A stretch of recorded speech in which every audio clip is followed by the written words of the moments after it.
Dans tous les sens, on ne voit pas comment la France pourrait battre les États-Unis. La France va surtout concourir pour essayer de prendre une deuxième ou une troisième place et là, elle en a toutes les capacités. Michael Phelps s'est économisé tout à l'heure sur 100 mètres papillon pour coiffer en demi-finale tout le monde sur la fin. Pourquoi ? Parce qu'il sait que c'est important maintenant. Finale du 4x2, 32 garçons dans le vent, 32 garçons dans les temps de ces championnats du monde pour aller chercher un titre. Et il va y avoir un duel incroyable. C'est peut-être plus relevé que la finale du 200, même si l'Opti n'est pas là, parce qu'il y a Wang Sun qui est présent enfin pour la Chine. Oui, au dernier relais pour la Chine. Sun Yang, oui, c'est Wang Sun qui va prendre le départ. Ouais, donc finalement, on va avoir quand même un duel avec le deuxième de ces championnats du monde sur 200 mètres ici. Michael Phelps contre Yannick Agnel, cinquième, et également Paul Biedermann, l'Allemand, tout en bas de votre écran.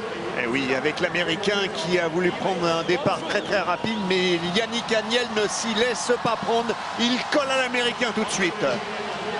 Bon, là, ça va être une revanche également de la finale du 200 mètres avec, eh bien, au virage, les États-Unis. Michael Phelps devant qui?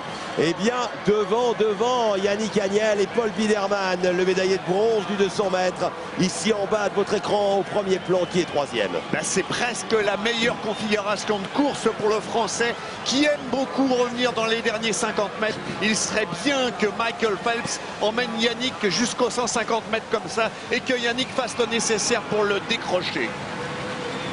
Les États-Unis, toujours 17 centièmes devant la France.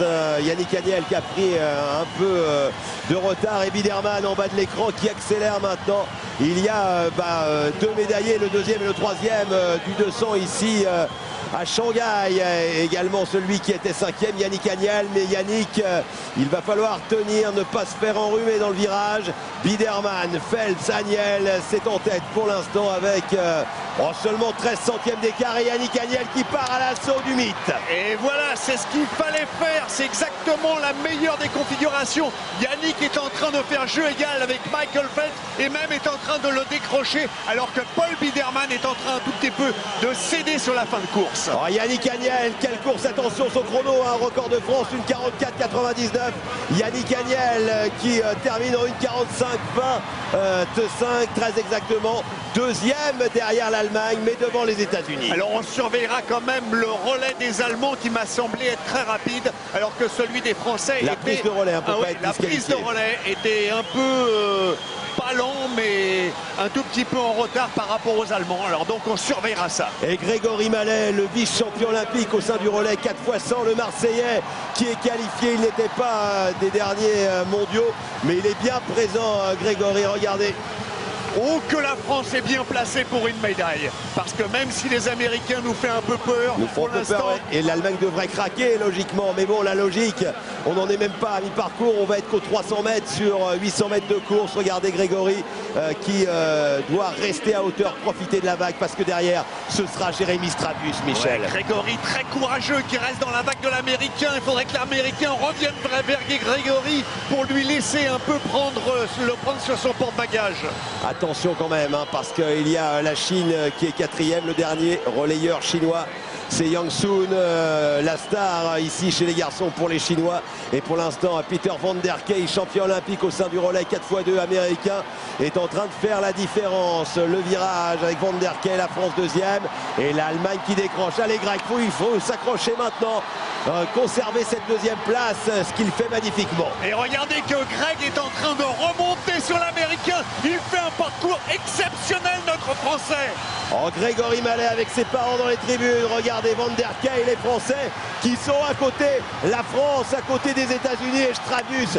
Jérémy Strabus qui va partir et il va nous faire un truc extraordinaire, Jérémy. C'est maintenant, c'est le moment. Il est champion du monde déjà au sein du relais. Non, il est champion du monde sur 100 mètres d'eau et vice-champion du monde au sein du relais 4x100. Et là sur la coulée, c'est lui qui va donner une leçon à Richard Behrens. Allez, on y croit, c'est parti, restez avec nous. C'est de la folie, 19h49, heure de Shanghai, mais on n'est pas couché. Il n'est pas encore 14h chez vous en France. Et vous ne rêvez pas, c'est un moment de folie avec Stravius qui est passé devant Michel. Et si Ryan Lochte avait à faire une course poursuite contre Fabien Gillot, qui va très vite au 100 mètres et qui peut résister très longtemps, Stravius va donner certainement une avance assez intéressante à la France pour avoir quelques espoirs. Jérémy Stravius, la coulée, le nageur danien déjà 2 médailles au compteur. Regardez, il est devant. Et la Chine qui revient en 3e position. Il faudra de l'avance parce que la Chine derrière va finir. Et dans quel état sera Fabien Gillot? Eh bien, c'est l'enjeu de la fin de cette course avec la France qui est devant, la France qui attaque, la France qui domine. Et regardez, seulement derrière, il y aura Ryan Lochte, mais la France est devant. Incroyable le scénario de ce 4x2. Et Richard Behrens qui fait toujours le travail derrière le Français, mais qui commence à douter. Jérémy Stravius et Léola, ce n'est pas pour la France, c'est pour la Chine qui est remontée en 3e position. Et regardez le dernier mètre du Français qui est en train de mettre totalement dans le vent l'Américain. Il va le mettre à plus d'une longueur. Ça veut dire que le Français va partir, elle va laisser l'Américain dans sa vague après le départ de Fabien Gillot. Allez mon Fabien, ne pas t'enflammer parce que c'est Lochte à côté. La médaille d'argent, ce serait déjà super. Les Français sont en tête. Il va tenter, mais il ne faut pas tout perdre parce qu'il y a la Chine derrière. Oh là là là là, non c'est bien.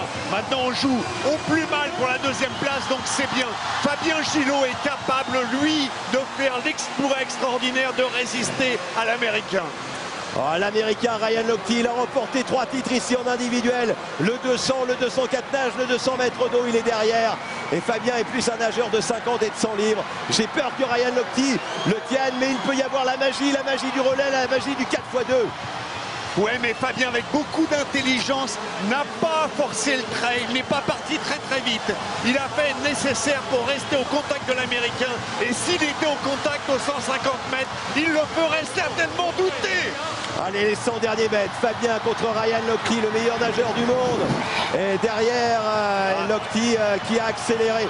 Profite de la vague. Prends-le, mets-toi sur le porte-bagages. C'est maintenant que ça tient. Et derrière, les Chinois sont 3e. Mais ils ne reviendront pas. La France va remporter une 7e médaille. Une médaille d'argent et remonter à la 4e place au classement des médailles sur ces championnats du monde, mais on n'en veut plus. Seulement voilà, devant il y a un extraterrestre, il y a Ryan Lochte qui est en tête et Fabien qui va s'accrocher. Fabien qui a quand même tout essayé, mais dans les virages, dans les portions techniques, qui a perdu beaucoup de temps, mais pour le reste sur la nage, Fabien est extraordinaire, même si Ryan Lochte va faire une énorme performance. Et battre le Français en tout cas. Fabien Gillot a résisté à tout le monde et va terminer 2e de ce 4x200 mètres pour la France. Le sacre pour les Américains et Ryan Lochte qui remporte son 4e titre, mais un exploit pour la France qui remporte une première médaille au championnat du monde, vice-champion d'Europe, devant vice-champion du monde, devant la Chine avec un record de France qui a explosé. On en a retrouvé aux 4 coins de la piscine, 5 secondes sur le record de France. Ils ont fait douter, ils ont été vaillants, ils ont été guerriers. C'est la 7e médaille pour la France. Énorme sensation, fabuleux relais. Ah, on a senti la cohésion de ce relais, l'envie de le faire, les jeunes nageurs qui ont donné toute leur trip dans l'histoire, et Fabien Gillot qui a lui réussi un truc aussi de grande qualité. Il a fait douter les Américains pendant 100 mètres. Nelson, vous êtes à l'antenne, Nelson, pour l'instant, avec les États-Unis 7-2, 67. Mais Michel, c'est 4 garçons, c'est 5 garçons parce qu'il y a également un Rouault.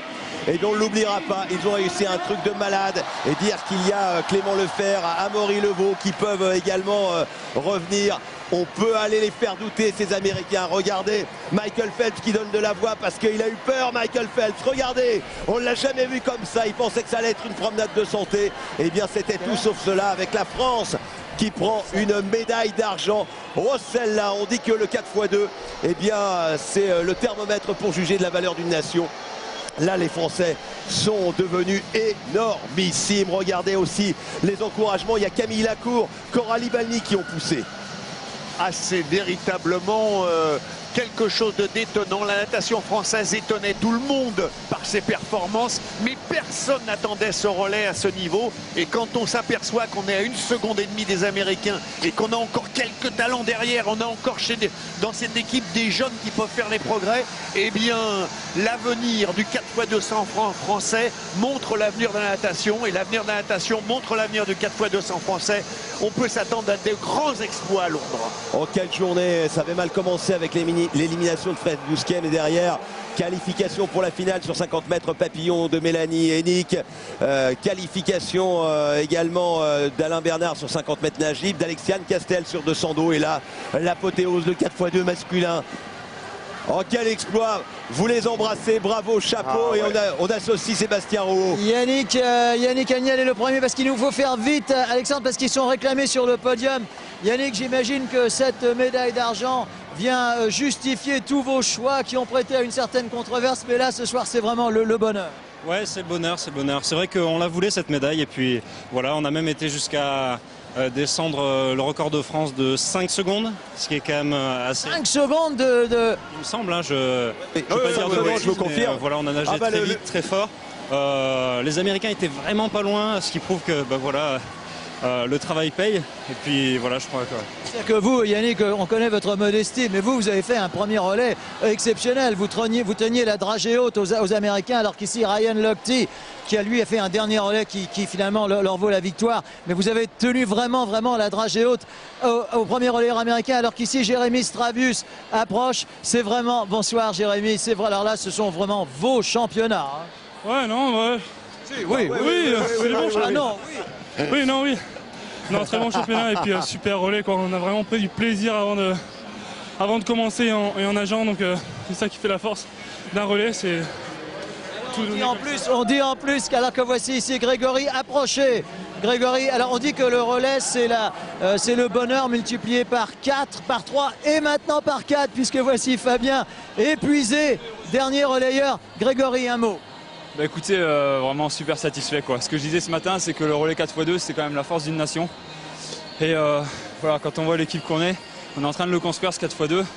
On arrive à tenir tête aux Américains qui étaient quand même des leaders, qui sont toujours des leaders. Et c'est vraiment une grande fierté. Je tire mon chapeau à tous et surtout à Fab qui est venu nous aider dans ce relais. Et un petit mot pour Sébastien Rouault. Bien sûr. Et un bon rétablissement, j'insiste, un bon rétablissement à Antione qui s'est blessé avant les... À Rambourg. C'est exactement tout ce qu'on aime entendre. Fabien, approchez-vous, parce qu'on vous voit pratiquement tous les jours, mais on vous voit rarement aussi heureux. Visiblement assez fatigué également, mais rarement aussi heureux que ce soir. Ouais, parce que encore une fois, c'est une course d'équipe. Le 200, c'est loin d'être ma spécialité, je le prépare pas du tout, mais... C'est pas trop vu, hein, là. Ouais, ça c'est un petit peu sur la fin. Tout à la fin. C'était le Mais en tout cas, je l'ai fait avec plaisir pour l'équipe. Et une place de vice-champion du monde, je pense que c'est pas mal du tout, là. Vous avez senti à un moment donné, Fabien, comme vous êtes dernier relayeur, que vous pouviez tenir la dragée haute à Ryan Lochte. Sur les premiers 100 mètres, c'était le cas. Et derrière, bon, il a mis l'accélération finale. Ouais, voilà, bon, c'est le champion du monde en titre du 200. Moi, j'ai eu une saison compliquée avec la blessure, donc c'est bien, c'est pas mal. Mais je pense qu'il y avait une belle ambiance ce soir avec les Chinois qui étaient dans la course. Je vous le confirme, une super ambiance. Ouais, la piscine était en feu, c'était vraiment un grand moment. Je crois, oui, Alexandre.